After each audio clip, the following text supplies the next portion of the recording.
Yung kalapit mo?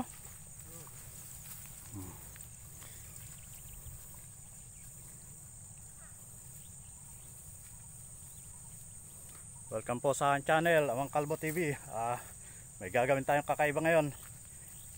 Manghuhuli tayo ng ibon dito sa bukid. Ito yung paraan na dati namin ginagawa, panghuli ng ibon.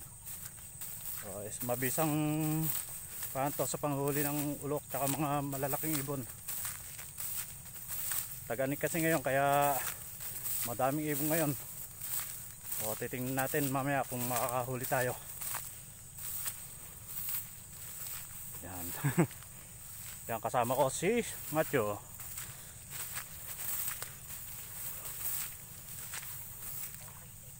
Mano-mano na lang yan. Medyo madamo. Boss, sino to? Taan.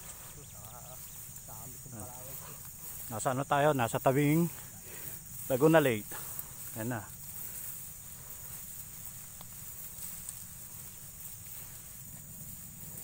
Babaybay natin to, bunton. Mahamabay tayo. Malalim kasi ang putik dito.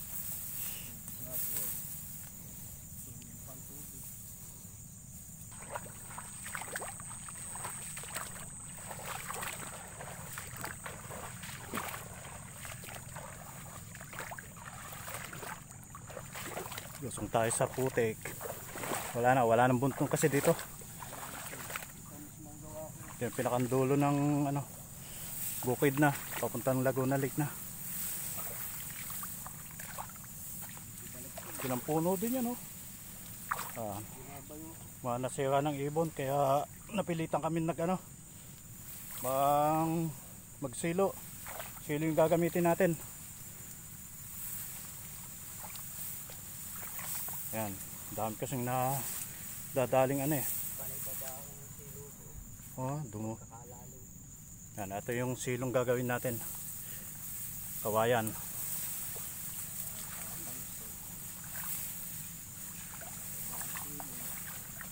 Mga 1.5 feet ang haba. Itutusok natin sa lupa yan, sa may puno.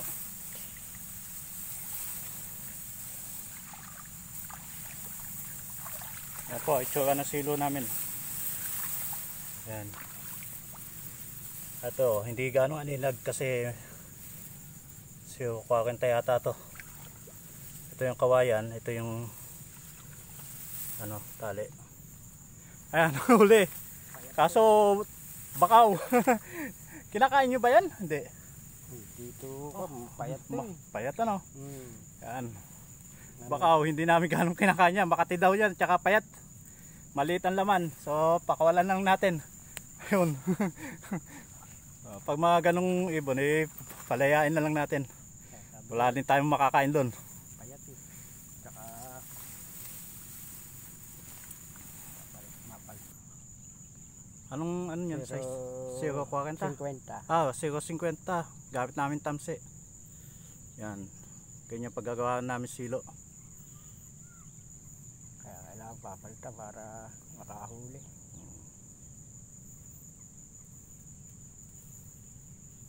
Tsaka namin tutusok sa may puno ng palay. Ayan, nakadali na tayo! Yahoo! Nalig, patay. Hindi patay. Nalig. Nagbigte. 1 point. Ayan. Pag pinahuli halata. Oo. Pag may huli talaga nababali yung mga puno. Ang palay. Isa na 1 point na tayo, 1 point. kaya nalig. Nalig ta, hawakan ko yun para hindi ka mahirapan mo doon. Yan, 1 point na. Madilim maaga pa kasi, mga 5:30, hindi pa. Mga 5:30 pala. Oo, hindi pa nasikat ang araw. Ayan ang ulok. Silo. Ayan, nasa leeg pa yung kanyang tamse. Ganyan ang ulam na to ba? Adobo sa gata o kaya sa toyo. Nagmamanti-mantiga. Tingnan natin, may itlog daw. May pugad ng ulok. Ulok. Oh, bago pa lang ano. Ayan, dapat kakalatan mo. Ayan. Piraso. Aba, ang dami na. Yan. Kasi na ako saan dumadaan. Ganyan po yung ano, itlog ng ulok. Itlog nito, oh. Lalaki din. Mas malaki pa sa itlog ng pugo. Makakalatan. Yan.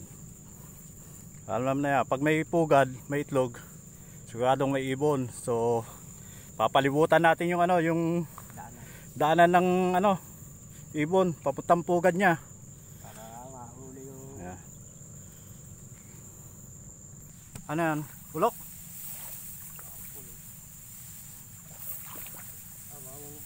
Mangubo. Oo, dali mangubo. Nakadali tayo isa uli.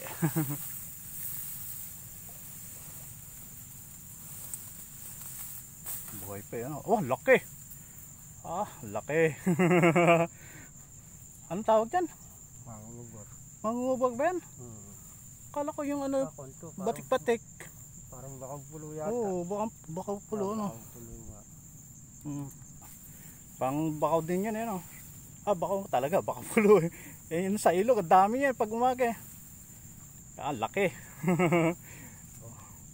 Buhay pa, kaya tatalian natin uso, baka makatuka sa mata. Nakaw. Makabulag pa. Laki niya no. Kaya sabi ko, kaya pala umiiyak eh. sigaw eh. 2 point na tayo. Dalawa na.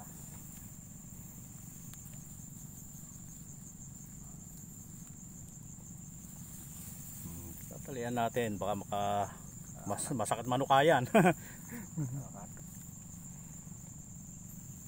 Pauti na pa. Laki ng panito, hira. Nice. Nasaan? Yun. Wow, oh, tingnan nyo, laki oh. Oh, laki ng pakpak. Wow. Malaking karne. Medyo lagyan natin sa liwanag. Yan. May sikat na araw. May sikat na eh. Laki ng pakpak oh. Ayan na, tabing ano na tayo. Laguna Lake na. Abo.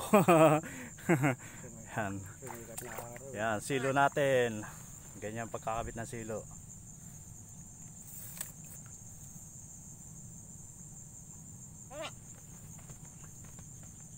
Basic na basic lang oh. Kasmado pa, nagagawa. Gingig. Nanginginig, kinakabahan. Naka-video kasi. Yan. Okay, hanap tayo ng pwesto. Tutusukan. Tutusok lang naman yan sa puno. Sa pinakandaan. Yan.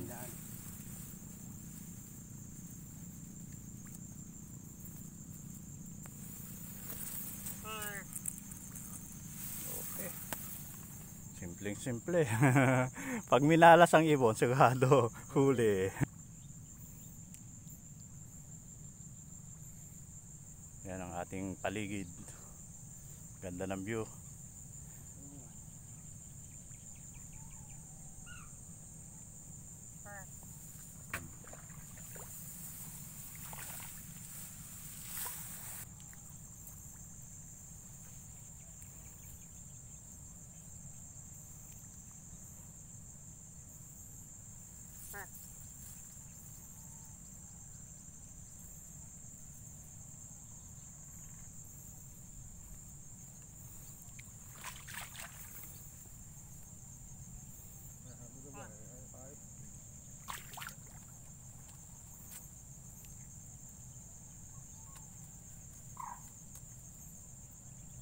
Tatapusin ko to mga 10 minutes.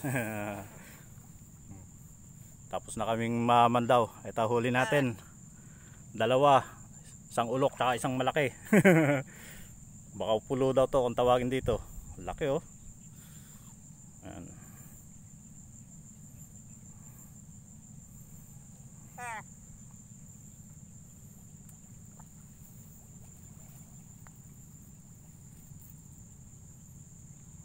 Pero mas maganda pabulong. Pabulong ano. Tatlo lang na ho. Tambahan din lahat.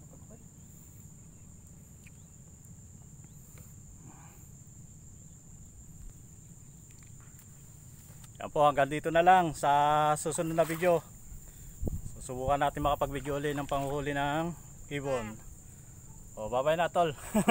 O, si Macho, halos kamag-anak din namin yan. So hanggang dito na po. Salamat sa panonood. Bye-bye, bye-bye.